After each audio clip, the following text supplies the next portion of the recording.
Namaskaram, Govind Devji, Namaskar, Swamiji. Sadhguru Maharaj. Namaskaram, wonderful to be talking to you. Namaskaram. Really speaking, I am so much excited today that a world teacher like our Sadhguruji No, has please. accepted to guide us, and that too on a very short notice. I apologize that I should have requested much earlier, but it's your grace only that you accepted it. I bow before you my When you're hundreds and hundreds pranams for you.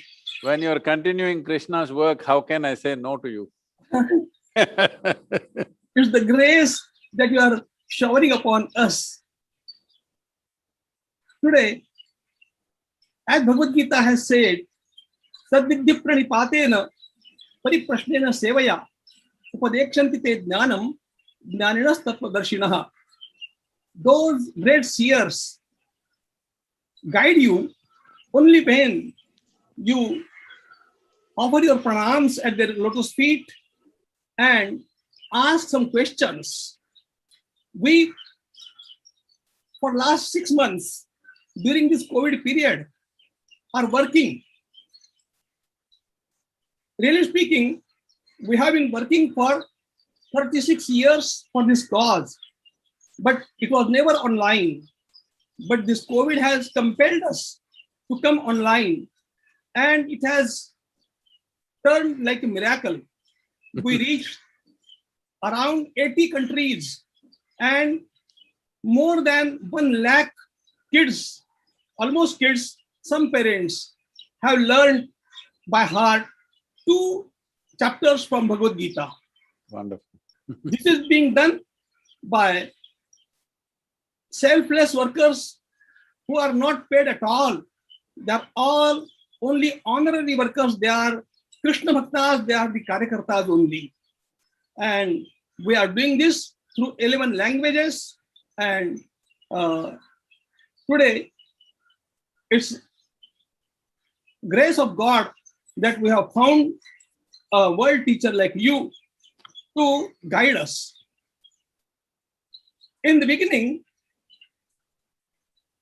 I want to ask one thing.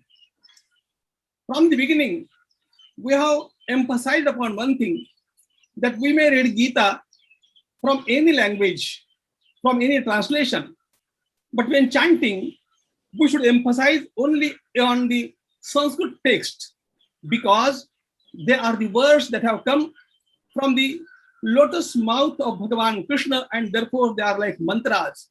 And therefore, all this Gita teaching is done through Sanskrit text only, as far as the chanting is concerned.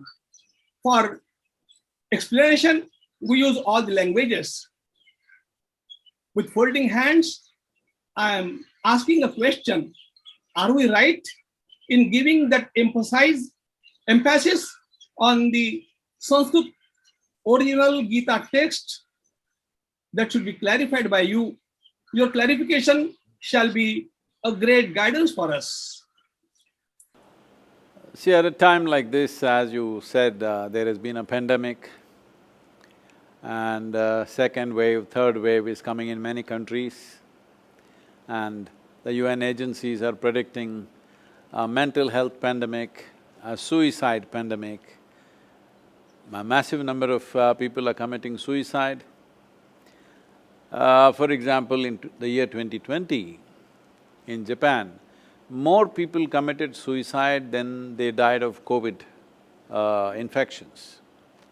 So when human beings are going through this kind of strife within themselves, there is a challenging situation around us, but when they are going through a strife like this within themselves, in my humble opinion, I don't think we should limit the power and the wisdom of Gita from reaching people simply because of our love for our languages. We may have much love for the language, and there is a science behind the utterance of Sanskrit language, there's no question about it. But I think the understanding, the wisdom and the knowledge of Gita should go to people first. Chanting because chanting is like converting people culturally into our way of life. I do not think we should impose that. Those who are willing, we should encourage them definitely towards that. But we should not make that compulsory because it's very, very important this knowledge goes. Why I'm saying this is, see, there are many kinds of belief systems, philosophies in the world.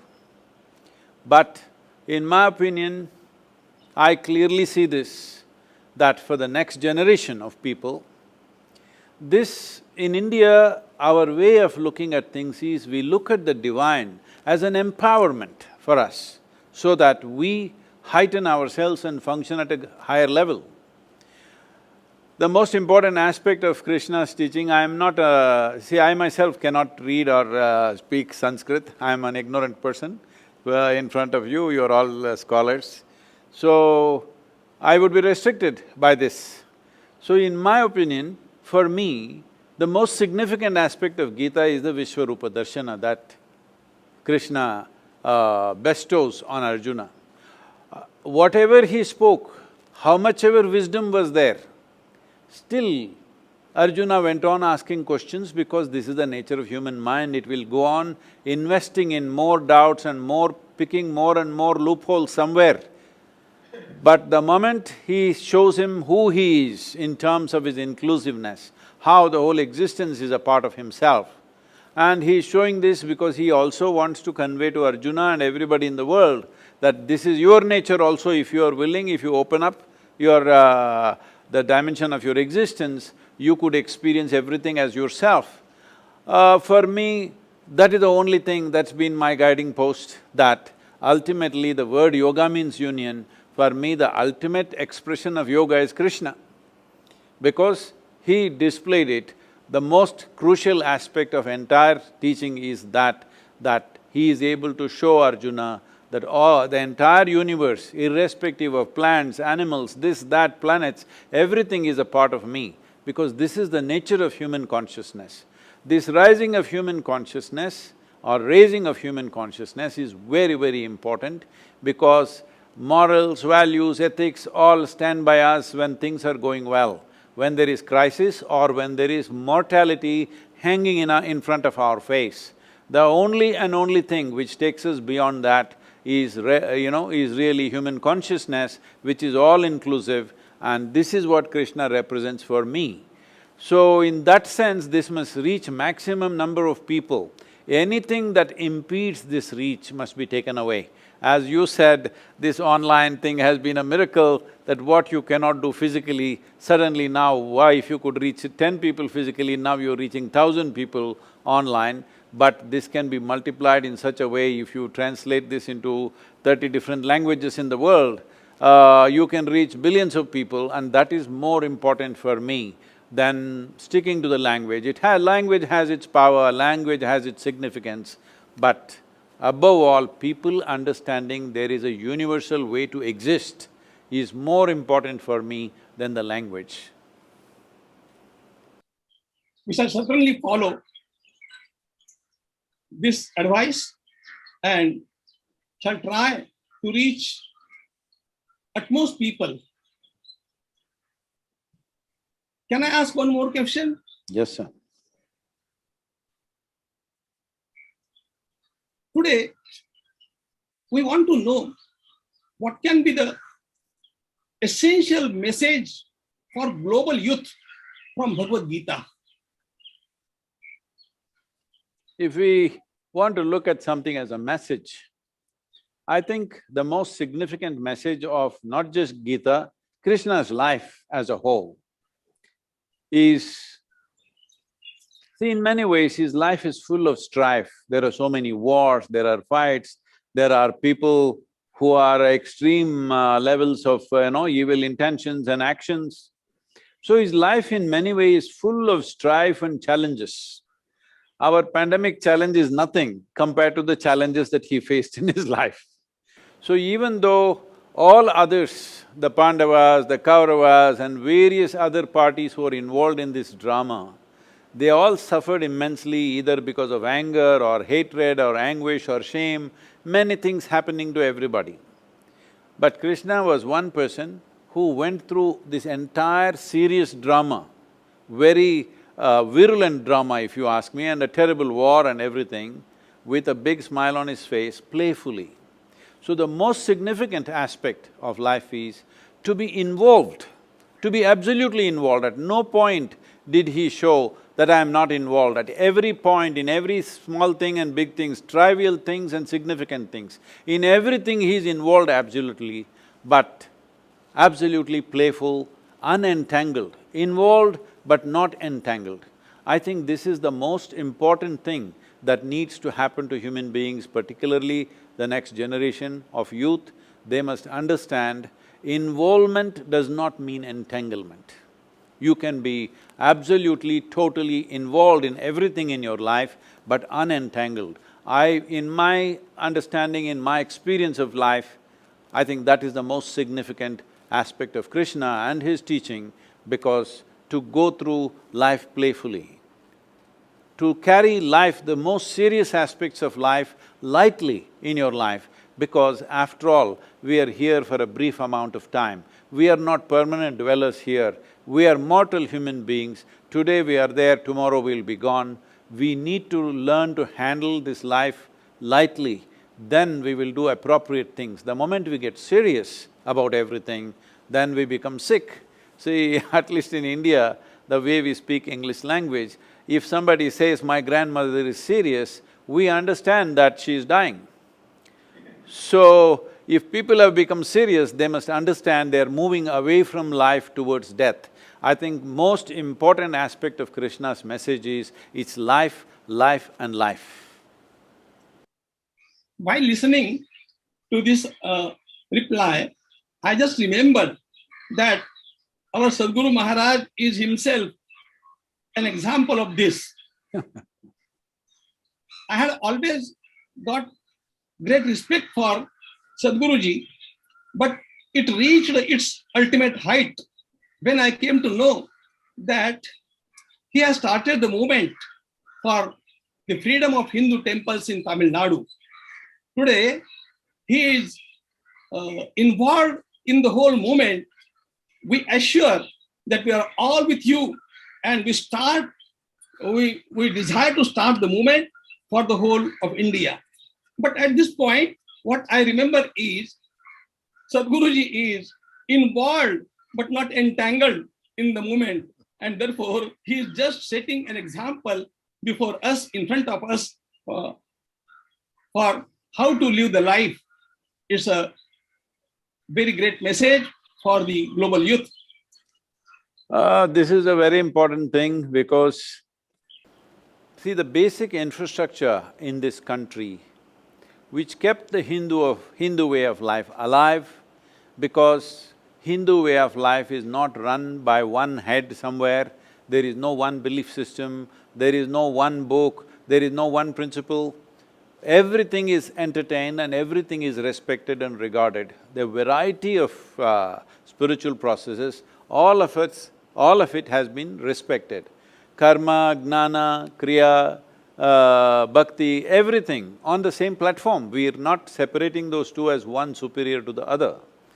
But at different times, maybe different things become significant in human evolution. At different times of history and time, certain things become more dominant than the other, that's a different matter. But we have not ever thought this path is superior to that path is superior to this. So in this context, temple infrastructure was the main infrastructure where nobody ever led a prayer or a teaching, but people went there to imbibe that energy. We go to a temple not to pray, but to have darshan. We want to see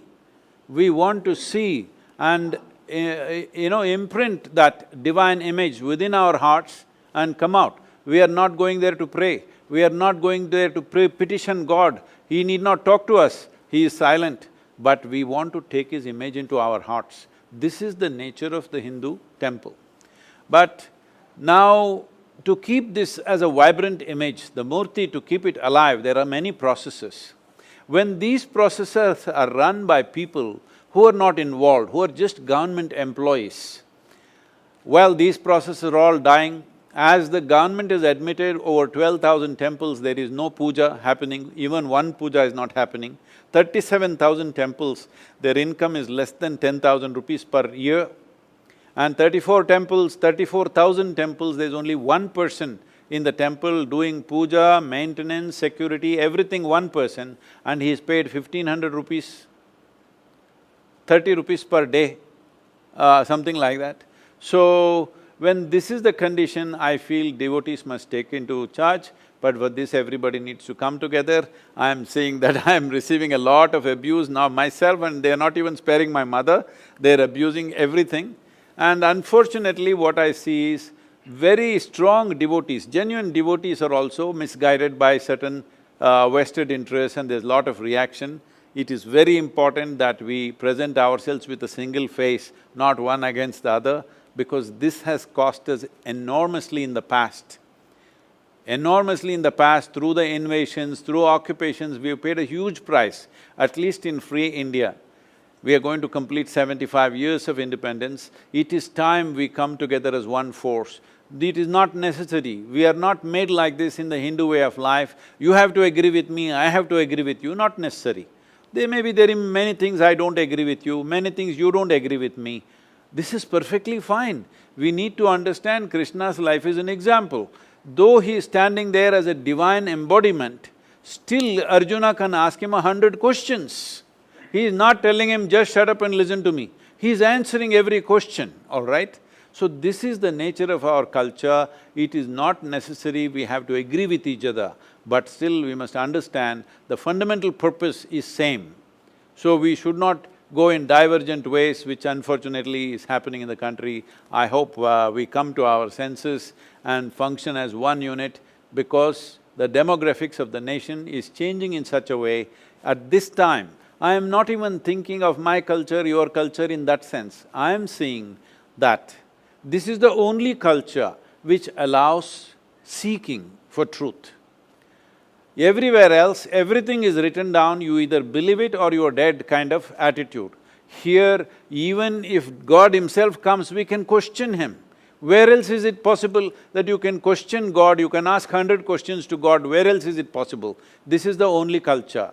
So I am saying, for future generations, the only thing that will be relevant for the world's youth for all the youth in the world is this Hindu way of life, not as a religion, not as my culture, you must take it, not like that, but as a teaching, as a guidance. There is no other guidance in the world which is universal and inclusive.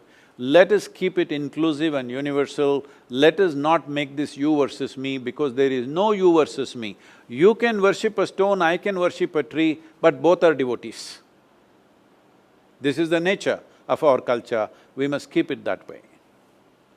Yes, Guruji, our Indian culture has always said, Vasudhaiva Kutumbakam, the world is one family, and therefore nothing is thrust upon anybody. Everybody can have his own way. Now, today, we received a light from you that we don't go to the temples just for praying, but we go there for getting our batteries charged. This is a new concept at all, totally, and therefore we are grateful.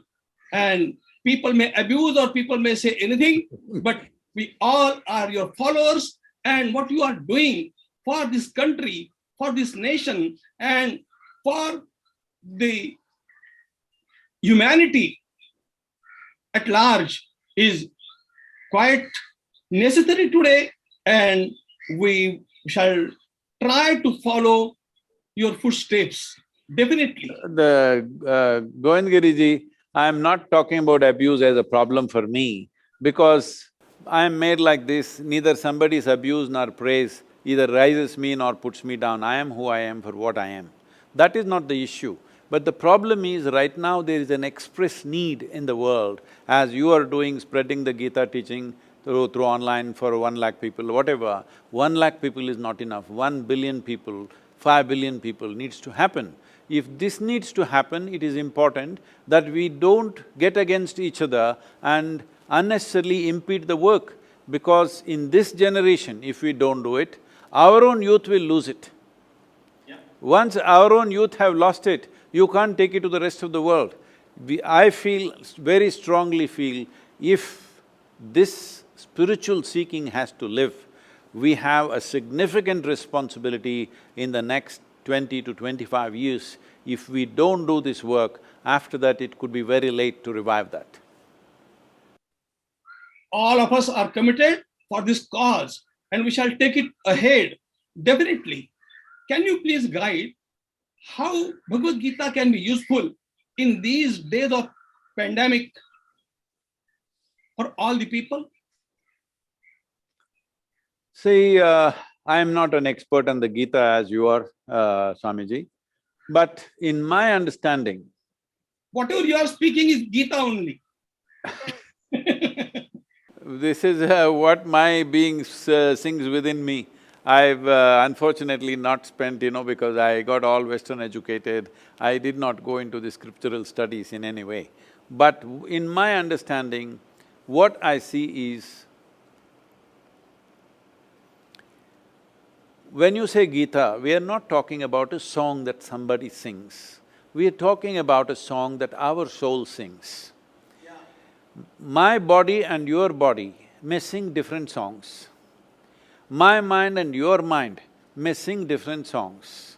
My emotions and your emotions may sing different songs. But my soul and your soul cannot sing different songs. It sings only one song.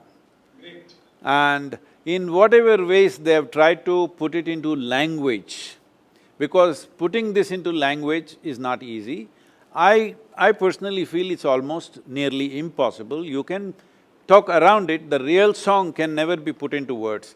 I think Gita is one of those efforts to put that into words in the closest possible manner, which has come to us through the ages, from the time of Krishna and Mahabharata and whatever.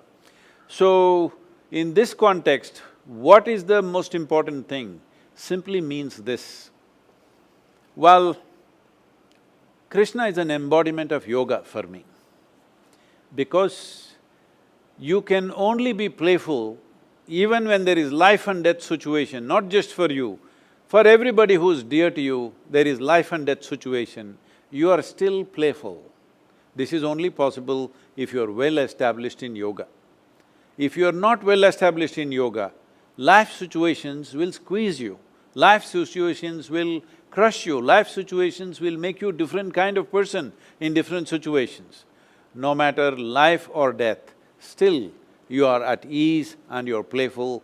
This is only possible if you're deeply rooted in yoga. So as far as I'm concerned, people may see Krishna in so many ways. In my experience, he is an ultimate yogi. That's how I see him. In Bhagavad Gita also, Yatra Yogeshwara Krishna, he is not only a yogi, but he is Yogeshwara. He is the highest form of yoga. And the way you are guiding people, when Sadhguruji was not there in Coimbatore, I had been in the ashram. Oh, really? I'm sorry, Yeah. I didn't know. Yeah. I'm sorry I was not there. And I imparted this to you when we met in Omkareshwaram.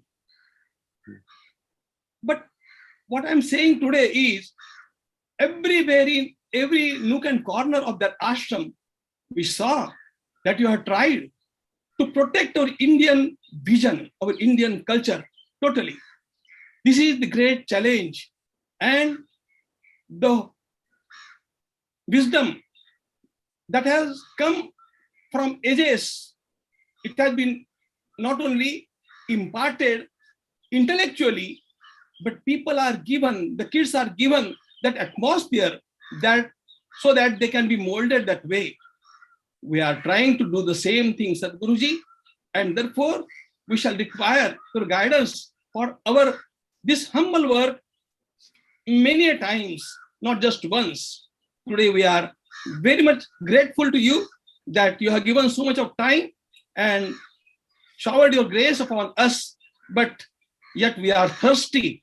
We shall again request some time not take much of your time, but your blessings are required. Even What? though you speak for some minutes, that shall be inspiration for us for years. And therefore, prostrating myself at your holy feet, I again express my gratitude, pranam, pranam, and pranam. Namaskaram to you, Swamiji. The work that you're doing is very important in the world, and we are always available for you in whatever way possible. The best that we can do, we will do for you.